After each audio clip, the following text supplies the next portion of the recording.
ISL yang telah lama masuk dalam daftar sanksi Departemen Keuangan AS. Setelah gencatan senjata berakhir pada 22 April, Iran melakukan pembalasan atas penyitaan kapalnya. Tepat pada 22 April 2026, pasukan elit Iran IRGC menyergap dan menyita 2 kapal kargo komersial yang melintas di Selat Hormuz. Pasukan khusus IRGC yang menggunakan topeng mendekati kapal menggunakan perahu cepat dan helikopter. Mereka memanjat lambung kapal, menggunakan tangga dan mengambil alih ruang kemudi. 2 kapal yang berhasil dikuasai sepenuhnya langsung dipaksa berbelok arah dan digiring menuju wilayah pesisir Iran di dekat pelabuhan Bandar Abbas untuk dilakukan investigasi mendalam. Sehari kemudian, Kamis 23 April, giliran Amerika Serikat menyita dan menggeledah kapal tanker Majestic X yang diklaim AS terlibat penyelundupan minyak Iran. Kapal berbendera Guyana dicegat militer Amerika Serikat di Samudra Hindia saat dalam perjalanan menuju Tiongkok. Penangkapan ini menurut Amerika Serikat merupakan langkah Pentagon untuk memutus jaringan pendanaan Iran. Sementara itu, Presiden Amerika Serikat Donald Trump memerintahkan Angkatan Laut Amerika Serikat untuk menembak kapal yang memasang ranjau laut di Selat Hormuz. Hal ini disampaikan Trump melalui akun Truth Social miliknya. Trump mengatakan agar Angkatan Laut AS tidak perlu bingung dalam mengambil tindakan hukum. Selain perintah penindakan, Trump juga mengungkapkan bahwa militer AS tengah menggencarkan operasi pembersihan ranjau di Selat Hormuz. Ia menginstruksikan peningkatan aktivitas unit penyapu ranjau hingga berkali-kali lipat dari sebelumnya. Pengamat intelijen Ridwan Habib melihat Amerika Serikat bermaksud menciptakan dinamika di Selat Hormuz untuk mengalihkan konsentrasi Iran. Pada saat yang sama, Amerika Serikat sedang menyiapkan serangan lintas Matra. Ya, ini sebenarnya bagian dari pengalihan konsentrasi ya.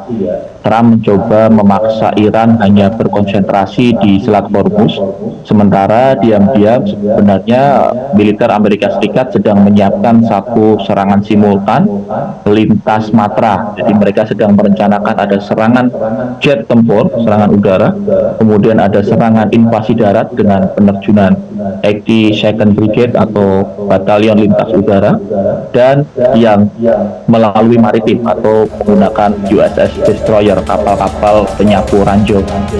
Ada informasi yang menyebut amunisi AS saat ini sudah menipis. Namun hal itu langsung dibantah Donald Trump. Ia mengatakan saat ini kapal-kapal perang Amerika Serikat sudah siap tempur. Ia mengklaim AS memiliki amunisi yang melimpah serta militer AS memiliki peralatan yang jauh lebih canggih dari sebelumnya. We've never had so much ammunition. Our ships are loaded. I call them locked and loaded. They're locked and loaded. They're ready to go.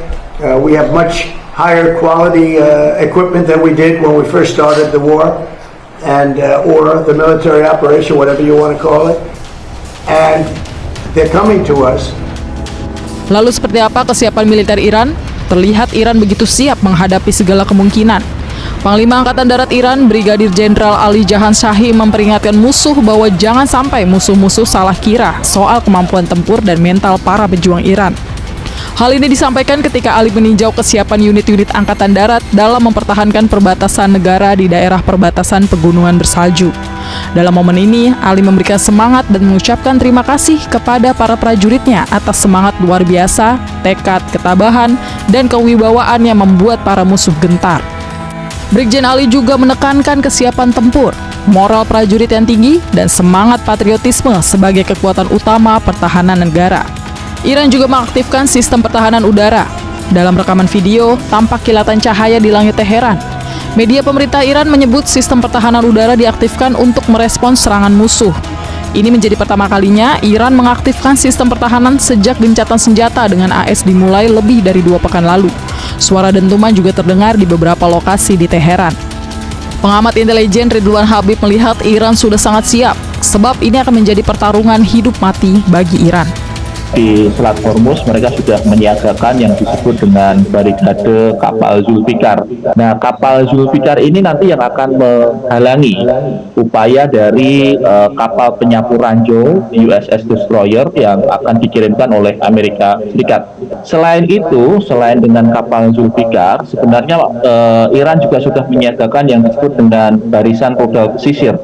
Jadi di pesisir di pinggiran Selat Hormuz itu ada gua-gua yang sudah disiapkan rudal-rudal sudah peluncur dan itu bisa ditembakkan secara presisi ke target-target kapal-kapal dari Amerika Serikat yang mendekat. Selain itu, jadi ini sudah dua ya, kapal Zulfikar, barisan rudal pesisir. Selain itu mereka masih mempunyai drone kamikaze yang bisa diterbangkan dan pada satu titik nanti akan meledakkan drone itu di atas kapal-kapal yang mencoba mendekat ke Selat Hormuz. Di dalam negeri Amerika Serikat, dinamika tak kalah tajam. Sebagian besar masyarakat di sana menentang perang tersebut. Namun Presiden Amerika Serikat Donald Trump bersikeras untuk melanjutkan perang. Okay, what do you say to the American people who question how much longer this will take? Obviously, you know that they are having You're such a disgrace. Did you hear what I just said? Vietnam. How many years was Vietnam? I understand, sir. But How you many are years was passing Vietnam? 60 deadlines. So Well, I I'm just did my wondering- I'm just wondering what you say to the American people I who are took wondering about the length country of out this. militarily in the first 4 weeks. I took it out militarily. Now what we're doing is sitting back and seeing what deal. And if they don't want to make a deal, then I'll finish it up militarily with the other 25% of the targets. We've hit 78% of the targets that we've wanted to hit. We've knocked out their manufacturing.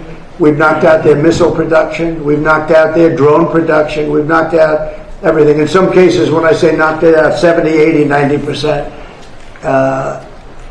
It's amazing what we've done. So I've done that within that period of time that I mentioned, but I don't want to rush myself, because every story says, oh, Trump is under time pressure. I'm not, no. You know who's under time pressure? They are. Because if they don't get their oil moving, their whole oil infrastructure is going to explode. You know what that means? Because they have no place to store it. And because they have no place to store it, if they have to stop it, something happens that only Len can explain.